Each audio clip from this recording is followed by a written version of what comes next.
Hey everyone, my name is Clover. So about a week ago by now, a member from the Overwatch team announced there will be no MMR reset when players transition from Overwatch 1 to Overwatch 2. What? Okay, let's take this one step at a time. What is MMR? Well, MMR stands for matchmaking rating, and it's the score you get once you finish placements in the competitive mode. The number you get, or SR, determines who you play, and it matches you up with players of similar skill. You all know this. The thing about SR is it gives players a rating of their overall skill. It never accounts for the different parts that contribute to a player's skill, right? Some people can carry games mechanically, despite their lack of game sense, and the opposite is true. Let's go to Overwatch 2. The game is 5v5, one tank instead of two, the entire tank role got reworked, and most other heroes got reworked or rebalanced as well. There is dramatically less CC that makes the playing experience less restrictive. They've added role passives to further complicate the game. A whole game mode in Assault was removed and replaced with Push. The new hero Sojourn has been introduced along with Junker Queen and unofficially named Fox Girl.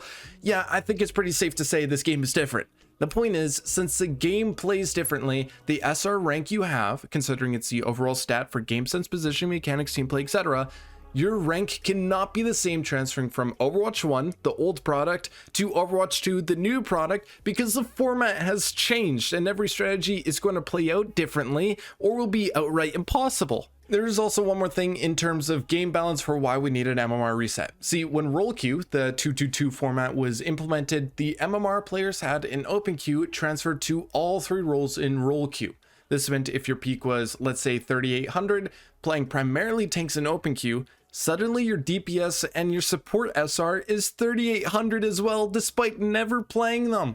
This decision destroyed the balance of the game whenever players wanted to off-roll, playing matches only to lose enough until you finally reach your true rank. Some players simply finished their placements so that they could maintain their MMR and camp at that spot, which in turn led to increased toxicity with players calling each other boosted. And the effect was ultimately a slow, ill-tempered decline of the game's health, among other things of course, but it certainly contributed to the community not wanting to participate in comms, the whole team play aspect, team environment that Blizzard has really harked on, or even just play the game entirely. Role queue didn't impact the majority of the player base in terms of game balance, but in the top tiers of play, those boosted players chipped away at the enthusiasm content creators had.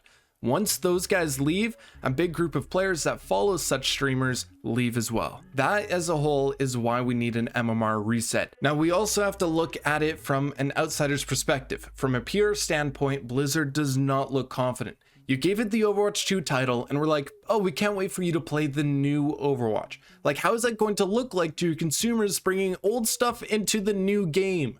If your consumer's perception of Overwatch 2 is Overwatch 1.1 like it is now, then that could just be, that is the last nail in the coffin. That could very well be. We know what the content creators said when the beta came out, and they weren't too eager to come back and play. Even the Overwatch community was satirical about it.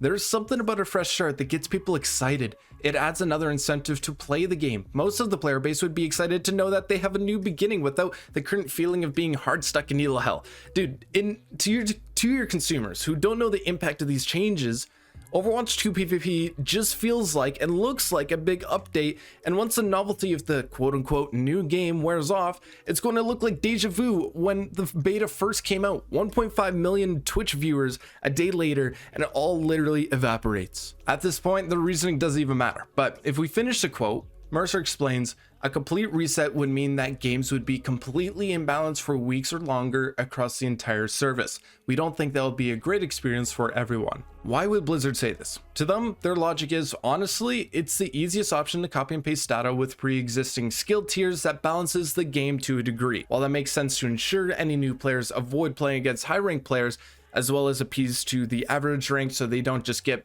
blown up. This is so nearsighted from Blizzard. The odds any player is going to play against Masters or GM level players is really rare, and for most new players, they're going to get pounded by plats anyway. You look at Dr. Disrespect and Shroud, their mechanics are ridiculous. Yet they play silver and plat because the learning curve of Overwatch is comparable to that of a MOBA game like League or Dota or even Clash Royale. Come 1 week with an MMR reset, every rank will be distinguished in the way it was designed to do. The first 2 days are chaotic, yes, but the top players are just going to carry and make their way up the ladder. I guess as I'm just thinking about it, the worry the devs have is that they'll think there'll be some sort of stalemate with GMs playing other GMs, winning 50% of their games and not actually climbing. Like imagine a Masters or GM Widow hitting every single shot, but the team is so bad that they lose anyway. However, that is not the case.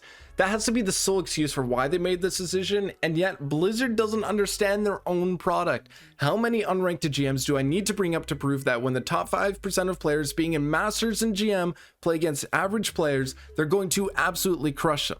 I remember when I started playing in Season 9, I was a Zen main doing the most Call of Duty stuff and getting punished.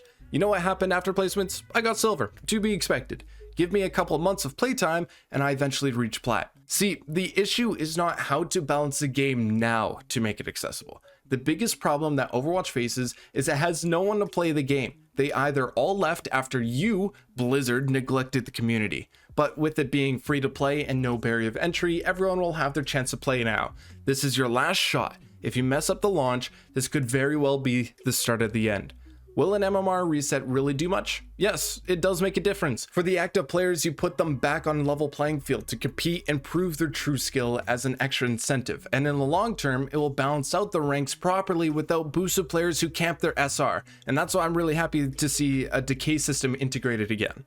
For the old players, there's an incentive to come back knowing it's a fresh start with a higher quality product with all the positive changes, and the gong show ranked has been for the past 2 years is gone. For the new players, the game is free to try now. Bringing in more players into the community is a big plus, but competitive you say. New players have to reach level 25 to decide whether or not they like the game, and if they do finally play comp, the newbies are still going to get schooled either way because it's, again, like a MOBA. There's a huge learning curve to it. This to me seems like another misstep that is starting to compound with the rest of the decisions, looking at the big picture here. Decisions like MMR reset, the new DPS role passive, which if you know my perspective, I wish role passives were more consistent with every role, plus the DPS passive especially is questionable.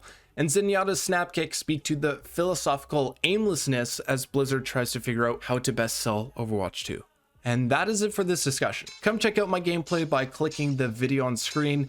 I also want to hear ya, so if you have something to say, leave it in the comments down below. Until then, I'll see you when I see you. Peace.